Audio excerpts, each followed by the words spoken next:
함께 뉴스 속으로 시사인이 만드는 정치 라이브 김은지의 뉴스인 1월 27일 방송 시작합니다. 안녕하세요. 저는 시사인 김은지 기자고요. 첫 번째 코너 바로 들어가겠습니다. 쏟아지는 뉴스에 어떻게 반응해야 될지 알려드리는 시간 뉴스 리액션입니다. 나경희 기자 안녕하세요. 안녕하세요. 네, 저희 처음 모시는 분입니다. 네. 김한나 더불어민주당 대변인 안녕하세요. 안녕하십니까. 반갑습니다. 네, 저희 처음 스튜디오에 모셨는데 텐션이 이렇게 느껴지는 곳이죠. 그럼요. 저희 젊은 에너지로 한번 달려보도록 할 텐데 네. 하지만 시작부터 뭔가 안타까운 이야기로 말씀을 좀 네. 여쭤야 될 것 같은 게 그 이해찬 총리의 별세 소식으로 정치권이 굉장히 애도 분위기가 강합니다. 방금 또 김한나 위원장 그러니까 대변인께서도 빈소에 계속 계시다가 오셨다고요? 네, 맞습니다. 사실은 지금 우리 김은지 기자님의 텐션에 저도 모르게 같이 이렇게 호응을 했는데요. 오늘뿐만 아니라 어제 그리고 사실 지난주 내내 이해찬 총리님의 이게 위독하다는 소식을 듣고 이게 좀 침울하고 그리고 좀 마음속에 이제 애도하는 마음을 갖고 이제 오늘에 지금 이르렀는데요. 저는 지금 막 그 서울대병원 장례식장에서 이쪽으로 왔습니다. 그래가지고 많은 분들이 많은 의원님뿐만 아니라 많은 애도하는 추모객들이 많이 찾아주셨고요.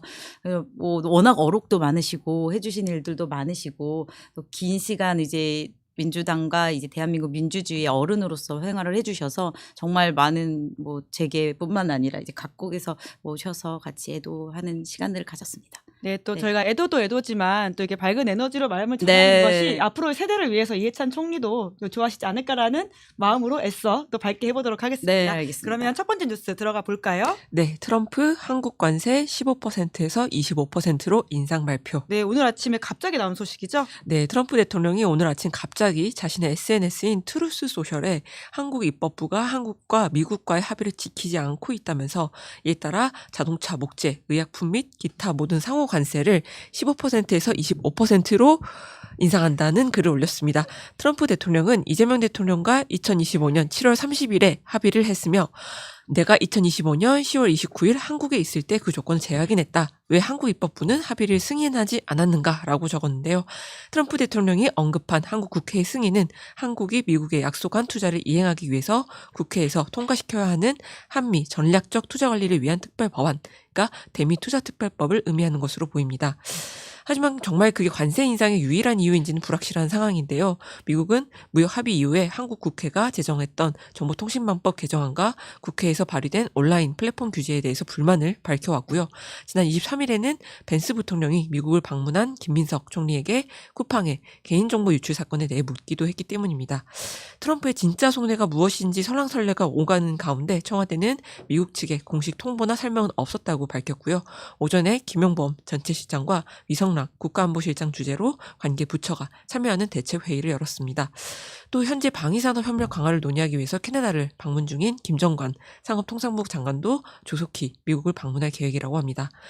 한편 단식 농성이 끝나고 어제 병원을 퇴원한 장동혁 국민의힘 대표는 페이스북에 곧장 트럼프는 약속을 어긴 사람의 전화를 받지 않는다면서 이 대통령은 참모들 뒤에 숨지 말고 트럼프 대통령에게 전화하시라라는 글을 자신의 페이스북에 올렸습니다. 네, 저희 오늘 본방송 시작하기 전에 한정혜 정책위 의장과도 이 이슈 좀 다뤄보긴 했었는데요. 이 트럼프의 속내를 해설하는 것이 정말 중요한 시절을 지나가고 있는 것 같습니다. 김한나 대변인께서 보시기엔 트럼프는 왜 이러는 겁니까? 저 정말 어려운 문제인데요. 근데 저는 이제 조금 새로운 접근을 한번 해보고 싶어요. 예. 그래서 이것을 통해서 세 가지 좀 의미점을 좀 찾아보려고 했는데 먼저는 일단은 그 대미투자법 상정을 법안을 만들지 않았기 때문에 예. 이 관세를 다시 원복했다라는 것 자체는 거짓말입니다. 왜냐하면은 우리가 이제 패스트식트를 보면은 이미 이 대미투자법에 대한 상정만으로 그 25%였던 관세를 15%로 뭐라고 하죠?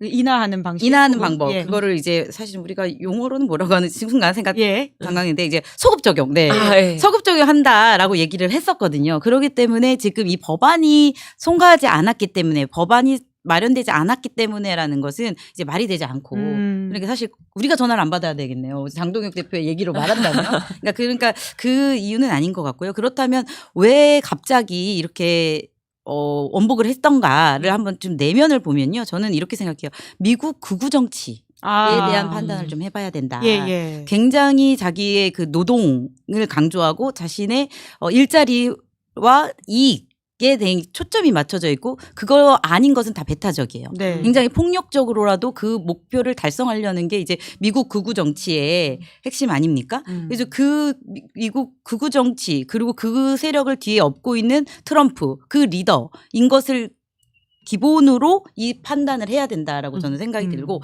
그렇다면 무엇일까요? 일반 쿠팡도 맞다. 쿠팡의 이유는 이 로비를 하면서 이제 플랫폼 기반의 이제 무역 구조에서 이제 우선 지위를 획득하고자 하는 트럼프의 노림수일 수 있다. 그냥 단지 쿠팡 하나의 건이라고 저는 생각하지 않아요. 네, 왜냐하면 이제 이 경제 구조와 무역 구조 자체가 조금 변동하고 있다고 생각을 하는데 그렇다면 어떤 한 지역에 있기 때문에 솔직히 쿠팡이 우리 대한민국 사람들은 다 우리나라 기업이라고 생각하지 않습니까? 그렇지만 쿠팡이 이제 와서 법적 책임을 물으려고 하니까 나 사실은 미국에 본사 있어. 나 사실은 미국 의 기업이야. 글로벌 기업이야. 라고 얘기를 하잖아요. 그렇지만 글로벌 기업임에도 불구하고 플랫폼 기업이기 때문에 어디에 있건 상관없이 매출을 일으키는 곳은 다른 곳에 있습니다. 이런 글로벌 플랫폼 기반 구조의 무역 개편의 중심을 찾고자 하는 그런 전략이 있겠다. 그리고 그거에 따라 로비도 통했겠죠. 이것도 있다고 저는 생각을 하고요. 네, 또 하나는 두 번째로는 우리 마크 카니 총리. 이제 캐나다 총리가 다보스 포럼에서 한 말이 굉장히 의미심장하죠. 새로운 세계를 개편해야 된다라는 얘기를 하고 있어요. 지금 이 트럼프의 이 행동과 이 정치적인 행보가 단지 이젠 전환이 아니라 단절이다. 과거에 우리가 미국 중심에서 개편되고 너에게 집중되는 이익이면서도 알면서도 우리가 인정해줬던 이 세계 질서에 대해서 너는 단절시켰고 신뢰를 깼다. 그렇다면 나머지 사람들 다자주의를 원하는 우리가 더 우리들끼리 다 뭉쳤다면 다시 이익을 꾀할 수 있지 않겠어? 라는 메시지를 던지지 않았습니까? 그런데 그거에 대해서 우리가 어저께 우리가 이제 캐나다로 쫑뿅 날아가셨잖아요. 네. 예, 지금 군사 관련해 가지고는 그렇죠. 이제 사실은 이제 우리가 국익을 생각한다면 이런 분석을 안 하는 게 나을 수도 있지만 사실 방위 산업으로 목표를 갖고 갔지만 우리 정의선 현대차 이제 회장님도 같이 가셨잖아요. 그런 거 같이 이제 뭔가 경제적인 이익도 같이 포함되고 있는 거잖아요. 그 비커리 어떤 비커리인가를 한번 좀 본다면 트럼프는 너 뭐 캐나다랑 다시 뭔가 재편하려고 그래? 우리 말 들어야지. 해서 마음이 여러 가지가 거죠. 복합적으로 네, 마음이 마음이 상한 거죠. 것이다. 그렇기 때문에 우리가 이 트럼프의 내용에 대해서 단지 우리 국힘이 말하는 조약인데도 불구하고 비준하지 않았다에만 매몰될 수 없다 이거죠. 네, 그러니까 국회 핑계를 대는 것은 트럼프의 겉보기 이야기에 불과하다. 그렇죠. 네, 그래서 저는 좀 근본적으로 이 극우 정치의 원인을 한번 찾아보고 싶다. 네, 되게 중요한 이슈인 것 같고요. 김민석 총리가 벤스 부통령을 만났을 때도 소년보 목사 이야기를 했다는 거 아닙니까? 의미심장하다라는 생각이 들긴 합니다. 자, 두 번째 뉴스 넘어가 보죠. 네, 이재명 대통령 부동산 왜곡 반드시 바로잡아야. 네, 부동산 관련해서는 계속 강경한 메시지를 내고 있습니다. 네, 오늘 오전 국무회의를 연 이재명 대통령이 비생산적인 부동산의 과도한 팽창은 필연적으로 거품을 키운다면서 생산적 금융으로의 전환을 재차 강조를 했습니다. 부동산에 비정상적으로 집중된 사회의 자원 배분 왜곡을 반드시 바로잡아야 된다는 건데요. 이 대통령은 부동산 거품을 제대로 통제하지 못해 잃어버린 20년, 30년을 경험하며 큰 혼란을 키운 가까운 이웃나라의 뼈아픈 사례를 반면교사 삼아야 된다. 당장 눈앞의 고통과 저항이 두렵다고 해서 불공정과 비정상을 절대로 방치해서는 안 된다라고 주장을 했습니다. 특히 이 대통령은 부당한 이익을 추구하는 잘못된 기대를 반드시 제어해야 된다면서 앞서 여러 차례 밝혔던 다주택자, 양도소득세 중과 배제 조치 종료에 대한 입장을 재확인하기도 했습니다. 반면 날마다 상승세를 보이고 있는 주식시장에 대해서는 코스피, 코스닥을 포함해 정상화의 길을 제대로 가고 있는 것 같다면서 오랜 시간 홀대받았던 우리 자본시장이 미래 혁신 산업 성장, 건전한 국민자산 증진을 위한 든든한 토대로 거듭나고 있다고 자부심을 보이기도 했습니다.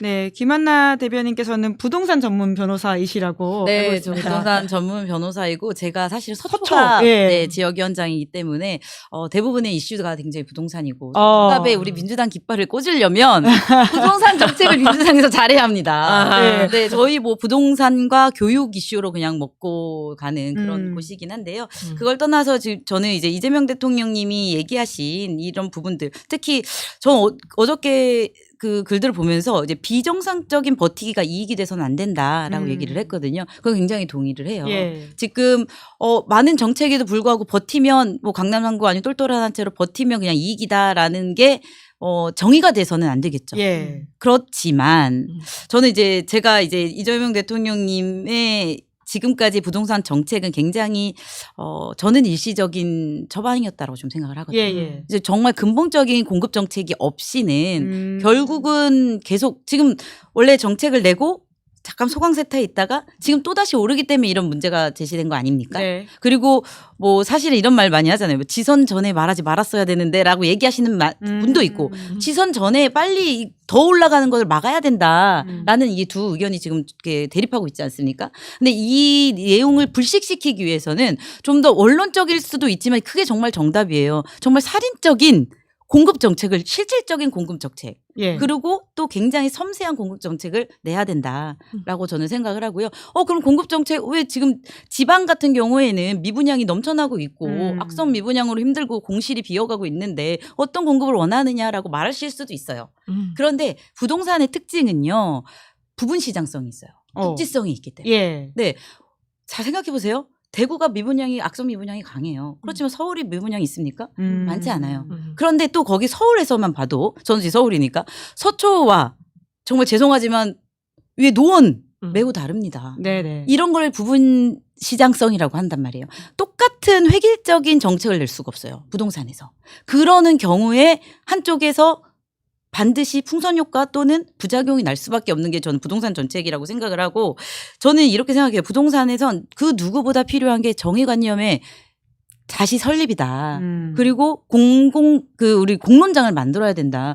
내가 정말 무지의 베일 속에 내가 강북에서 태어날 수도 있고 지방에서 태어날 수도 있어. 그런데도 받아들일 수 있는 아니면 서초에서 태어날 수 있어. 그런데도 받아들일 수 있는 그런 어느 정도의 룰이 굉장히 필요하고 그 전에 임시적인 정책들은 굉장히 필요하죠. 그럼에도 불구하고 근본적인 거 없이는 안 된다라고 생각을 하고 지금 이재명 대통령님의 이 강한 어조 이제 5월 9일이면 끝날 것 같은 네. 이 마지막 기회 저는 솔직히 이 기회를 갖고 잠시 거래는 늘겠죠. 빨리 이제 뭐 다주택자들이 팔려고 하겠지만 이 시기를 넘어간 사람들은 버티기로 갈 거라고 생각합니다. 네. 그럼 버티기로 가면 어떻게 되겠죠? 어떻게 되죠? 거래는 줄고요. 가격은 더 오를 수 있어요. 우리 김한나 변호사님이랑은 따로 한번 네. 캐비넷 시간에는 이야기를 해야 될 것 같다는 생각이 지금 드는데 뭐 시간이 너무 가고 있죠. 네, 죄송합니다. 그래서 저는 부동산이 오른다, 가격이 오르는 것을 막을 필요는 정부로서는 있어요. 왜냐? 부동산은 공공재니까. 예. 사람이 살 수 있는 공간은 마련해 줘야 합니다. 그렇지만 강남 3구 집값을 잡기 위해서 정책을 낸다? 말도 안 된다. 강남 3구가 오른다고 다른 지역이 오릅니까? 단절되어 있을 수도 있거든요. 그런 정책들을 좀 세밀하게 내주시기를 굉장히 부탁드리고 그리고 공공재성에 대해서는 기본소득이나 기본적인 우리가 이제 다른 차원의 그런 접근으로 부동산이나 주택을 공급하고 그리고 나의 욕망이나 자산으로 다가오는 부동산에 대해서는 어느 정도 시장성을 활용해 줘야 되지 않을까라고 생각합니다. 네, 댓글창에 다구동구님이 김한나 변호사 엄청 똑똑하네라고 하셨는데 김한나입니다. 네, 자, 앞에 김한나입니다. 이렇게 제가 이제 딴 데서 이런 말을 하는데 하나밖에 없는 변호사 김한나, 아. 하나밖에 없는 대변인 김한나 이렇게 말씀드립니다. 네, 또 한나 깨알같이 TV도 있으니까요. 홍보의 기회 놓치지 않는 김한나 네, 변호사님한테 감사합니다. 다음에 또 부동산 이야기 여쭤보도록 하고요. 다음 뉴스 넘어가 보겠습니다. 네, 윤석열 인간방패 국민의힘 의원 45명 무혐의. 네, 관련해서 오늘 오마이뉴스에서 좀 흥미로운 기사가 실렸습니다. 네, 공수처의 체포영장 집행을 방해한 윤석열 씨에게 징역 5년이 선고가 됐었죠. 당시 재판부는 공수처의 내란죄 수사가 적법했고 서울중앙지법이 아닌 서부지법에서 발부받았던 체포영장도 적법이라면서 정당한 영장 집행이었다라고 판결을 했는데요. 오마이뉴스에서 당시 대통령실 앞에서 공수처 앞을 가로막으며 이른바 인간방패 역할을 했던 국민의힘 의원 50명 전원에게 1년 전 윤석열 씨 체포 저지에 나선 게 아직도 정당하다고 생각하는지 그리고 윤석열 체포영장 집행은 적법했다는 1심 판결에 대해서는 어떻게 생각하는지 등을 물었다고 합니다. 50명 중 1심 판결은 존중한다거나 본인의 판단이 잘못된 판단이었다라고 응답한 사람은 겨우 3명이었고 권영진, 김희상, 강대식 의원뿐이었습니다. 반면 나경원, 김민전, 이인선 의원은 여전히 공수처는 내란죄 수사권이 없기 때문에 1심 판결이 잘못됐다고 생각한다고 응답했는데요. 김민전 의원은 3심제니까 3심이 끝나야 안다라고 말하기도 했습니다. 했습니다. 입장이 없는 게 입장이다라는 의원은 박성원 의원 1명, 오마이뉴스와는 말을 안 섞겠다. 뭐 이랬던 분은 정의용, 김장겸, 윤상현, 이종 의원 등 총 4명이었고 나머지 39명은 무응답이었다고 합니다. 한편 어젯밤 MBC 단독 보도에 따르면 내란 특검팀이 인간 방패를 자처했던 국민의힘 45명에 대해서 지난해 말에 무혐의 처분을 내렸다고 합니다. 특검은 당시 채증 영상 등을 분석한 결과 국민의힘 의원들이 뒷짐을 지고 있었고 경찰과 접촉하지 않고 피해서 가는 듯 물리력을 행사하지 않았다라는 이유를 댔습니다. 일부 의원의 항의도 있기는 했지만 욕설이나 협박으로 볼 수는 없다고도 했는데요. 당시 판사 출신 김기현 의원이 법적 시비를 피하려면 뒷짐을 져서 몸싸움을 하지 말고 욕도해서는 안 된다라고 코칭을 했던 것으로 파악이 됐습니다.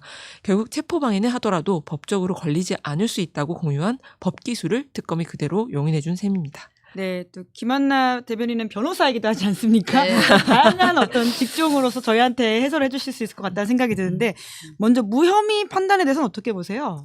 네, 저는 이제 이 무혐의 판단은 이제 너무나도 큰 이슈로 인해서 너무 많은 사건들이 묻히고 있잖아요. 그런 흐름도 있다라고 좀 있어요. 더 눈여겨봐야 되겠군요. 네, 그렇죠. 왜냐면 지금 이게 이 사건만 있었다면 저는 어느 정도 뭐 송치됐을 것이다 생각하는 부분도 있거든요. 근데 그럼에도 불구하고 지금 산재되어 있는 너무 중요한 해결해야 할 것들이 많기 때문에 지금 이것들이 조금 간과되는 면들이 있고 사실은 이제 국민의힘 의원의 이제 이 인간 방패의 경우에는 사실 추경 의원의 이제 판결이 좀 어느 정도 나오고 이제 재판이 진행되면서 국민의힘 자체 내란 정당 자체에 대한 판결과 이제 법적인 연결이 될 수밖에 없다라고 좀 생각을 하고요. 그리고 조금 또 나머지 그 전에 있던 뭐 윤석열과 지금 최근에 있었던 박성재 뭐 이런 그리고 우리 누구냐 총리 한덕수